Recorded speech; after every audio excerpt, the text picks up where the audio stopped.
Ever wondered what happens behind Amish church services? While men lead worship visibly, women provide massive hidden labor. This isn't simply attending church, it's 30 plus hours of exhausting work for hosting families every other week. The backbreaking labor making worship possible remains completely invisible to outsiders. 2-week system. Amish worship rotates through family homes on a strict schedule, ensuring every household hosts services approximately every 12 to 16 weeks throughout the year. A typical district includes 25 to 40 families, with services occurring every other Sunday. The rotation schedule is planned months ahead, with each family knowing when their hosting turn approaches, knowledge bringing anxiety and dread, particularly for women who shoulder overwhelming preparation work. Saturday evening before each service, the current host delivers church benches, backless wooden seating, transported via wagon to next week's host. This delivery serves as official notification, though families knew weeks earlier when their turn was coming. The rotation is mandatory, not optional. Families cannot skip their turn due to inconvenience, illness, or preference. Attempting to avoid hosting brings shame and questions about church commitment. Even families experiencing hardship, recent childbirth, illness, financial stress must host when scheduled. Women begin mental preparation weeks before their turn, planning cleaning schedules, calculating food quantities, and worrying whether their home and hospitality will meet community standards. The pressure is substantial because hosting quality reflects on the family's spiritual commitment and the wife's domestic competence. The Thursday cleaning. Thursday marks the beginning of intensive labor as the hosting family, primarily mother and daughters, deep cleans the entire house to standards far beyond normal maintenance. Every room receives attention whether or not it will be used during church. Windows are washed inside and out until streak-free. Floors throughout the house are scrubbed by hand on knees using brushes and hot water, not quick mopping but intensive scrubbing, removing every trace of dirt. Walls are wiped down to remove dust and marks. Ceilings are dusted, reaching into corners where cobwebs might hide. Furniture is moved so women can clean behind and underneath pieces, requiring strength and creating exhaustion as heavy items are shifted repeatedly. Outdoor areas receive similar attention. Porches are swept and washed, pathways cleared, barn areas tidied, and the entire property made presentable, knowing 150 to 200 people will see it Sunday morning. The work consumes 8 to 12 hours with all female family members participating. By evening, the woman is already exhausted, knowing this is just the beginning of 4 days of intensive labor. Friday food preparation.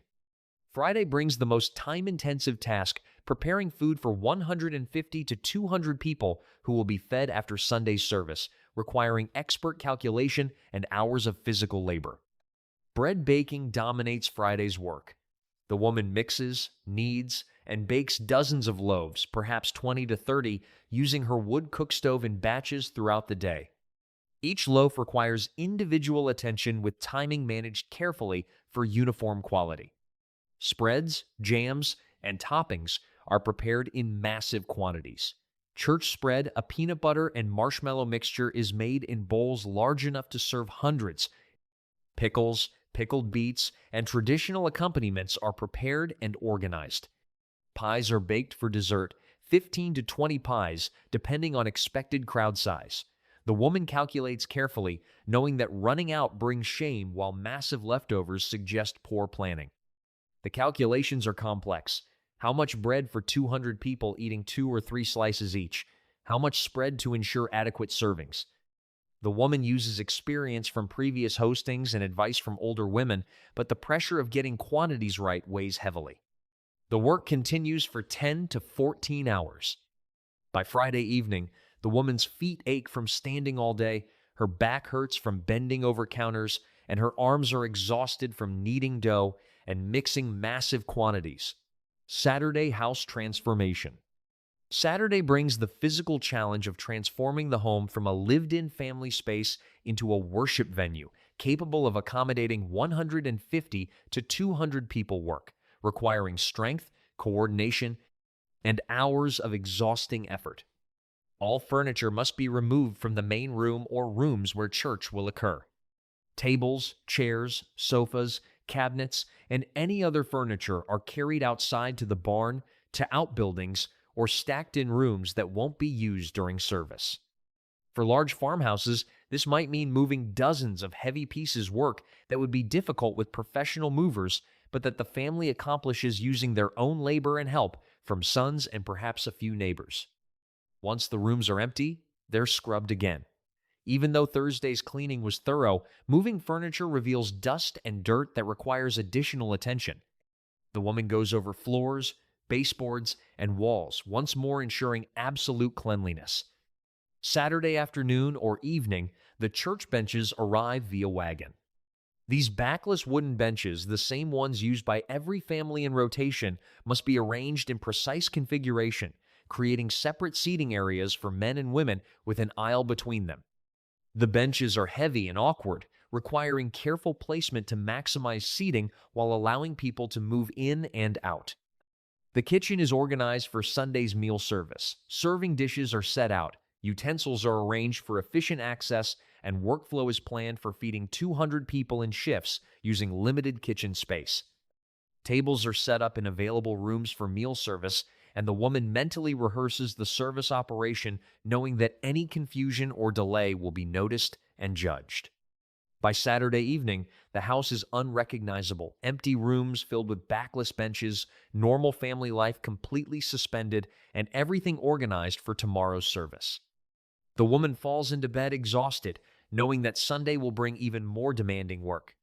Sunday morning rush. Sunday begins brutally early between 3:30 and 4 a.m., when the hosting family rises to complete final preparations before families begin arriving around 8 or 8:30 a.m. for a service starting at 9 a.m. The wood cook stove must be started and brought to temperature for any last-minute cooking or for keeping prepared foods warm. Coffee is prepared in massive quantities for the men who will drink it after the service. Final touches are made to food presentation. Spreads are transferred to serving bowls. Bread is sliced, vegetables are arranged attractively. The serving areas are given final organization, ensuring everything is positioned for efficient meal service. The woman reviews her mental checklist repeatedly. Is there enough bread? Are the pies ready? Is the coffee made? Did she forget anything that will cause embarrassment or shortages? As families begin arriving, the hosting woman greets them while managing parking flow and directing people to appropriate areas. Children are supervised to prevent them from disrupting the carefully organized space. Babies and toddlers need attention, but the woman must also ensure that everything is ready for the service about to begin. There is no time for the woman to prepare herself spiritually for worship. While her husband might spend a few quiet moments in prayer or reflection, she is managing logistics up until the moment the service starts. She has been awake for 5 hours, has already worked intensively, and now faces 3 more hours of physical discomfort during the service, followed by hours of meal service and cleanup. The exhaustion is already profound, and the day's most demanding work still lies ahead. 3-hour service. The church service itself brings no rest for women. Instead, it requires 3+ hours of silent, motionless endurance on backless benches while managing children and appearing spiritually engaged despite physical discomfort and mental exhaustion. Women sit separated from men in the segregated seating arrangement, meaning wives cannot sit with husbands and mothers manage children without paternal help. A woman with a nursing infant holds the baby throughout the service, feeding discreetly when necessary. Mothers with toddlers manage their children's behavior alone, preventing noise or disruption that would bring disapproval from the congregation. The backless benches create physical suffering during the 3-hour service. There is no backrest for support, no cushioning for comfort, and limited ability to shift position without drawing attention. Women develop techniques for enduring the discomfort, subtle weight shifts, careful posture adjustments, but by the service's end, backs ache intensely, and sitting has become genuine suffering. The service is conducted in High German, a language most Amish women understand imperfectly at best. They can follow the general themes and recognize familiar passages, but detailed comprehension often escapes them. Yet they must appear attentive and engaged throughout, never showing boredom or disinterest despite struggling to follow 3 hours of sermons in a language they barely understand. Singing happens without hymnals or musical instruments. The congregation sings from memory in the slow, haunting style characteristic of Amish worship. Women sing along, but their minds often wander to the meal service awaiting them after the service ends and the work that still remains. The service provides no spiritual refreshment for the hosting woman. She is too exhausted, too focused on logistics awaiting her, too uncomfortable physically, and too anxious about the meal service to come to engage deeply with worship. Her church day is about labor, not spiritual renewal. Massive meal service. Immediately after the 3-hour service concludes, the hosting woman and her female helpers, daughters, sisters, neighbors begin the chaotic work of feeding 150 to 200 people in shifts using limited kitchen space and requiring military-level coordination. Men eat first while women serve them. This is not a buffet where people serve themselves, but a formal service where women carry food to tables, refill bread and spread bowls, pour coffee, and attend to the men's needs while standing and working throughout the meal. The kitchen becomes organized chaos. Multiple women work in tight quarters, slicing bread, assembling sandwiches, plating food, and coordinating who takes what to which table. The wood cook stove keeps coffee hot, and someone monitors it constantly to prevent scorching. Communication happens through hand signals and short whispered exchanges, since speaking loudly would be inappropriate. After the men finish eating, children are fed in the next shift. Then finally, the women who have been serving can sit down to eat whatever remains, often the least desirable bread slices, smaller pie pieces, and vegetables that others passed over. They eat quickly, knowing that cleanup cannot begin until the last families leave, and that the hosting woman is desperate for everyone to depart so the real work can start. The fellowship that happens after the meal, the socializing and conversation that church is partly about, excludes the hosting women who are too busy working to participate. They smile and appear gracious, while internally willing people to finish eating and leave so the endless cleanup can begin. Endless cleanup process. The cleanup begins in earnest only after the last families depart, often not until 4 or 5 p.m., meaning the hosting women have been working since 4 a.m. with minimal food or rest, and they still face 4 to 5 more hours of intensive labor. Dishes for 150 to 200 people fill every available surface. The women wash dishes in assembly line fashion, one washing, one rinsing, one drying, one putting away, working through mountains of plates, cups, silverware, serving bowls, and utensils. The hot water for washing must be heated on the wood cook stove in batches, since there's no unlimited hot water supply from taps. The kitchen must be cleaned from top to bottom. Every surface that touched food is scrubbed thoroughly. Floors are swept and mopped to remove crumbs and spills. The cook stove is cleaned of the day's accumulated mess. Serving areas are disassembled and normal kitchen organization is restored. The main room where church occurred is swept thoroughly, removing any debris left by 200 people. The benches will be removed Monday, but the room is cleaned before the family collapses into bed. Linens and towels used during the day must be gathered for washing. Tablecloths, dish towels, and hand towels all go into laundry piles that will be addressed Monday. By 8 or 9 p.m. after an 18-hour workday, the woman finally finishes. She is utterly exhausted, physically and emotionally drained from the stress and pressure. She collapses into bed knowing she'll wake Monday to finish the hosting duty. Monday reset work. Monday brings the final stage of hosting duty, returning the house to normal and recovering from the exhausting weekend, though recovery proves impossible because the work continues relentlessly.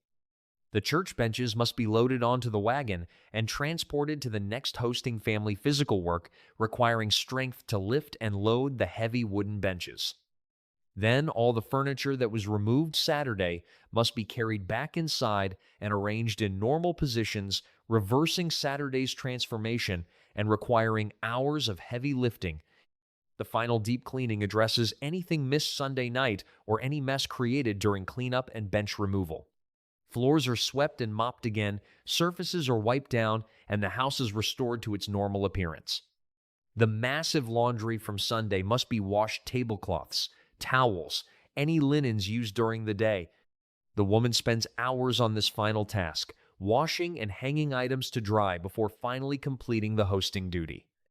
The kitchen requires reorganization after the chaos of feeding 200 people. Items borrowed from neighbors or brought up from storage must be returned to normal locations, and the woman assesses what supplies were depleted and need replenishing. By Monday evening, the hosting duty is finally complete.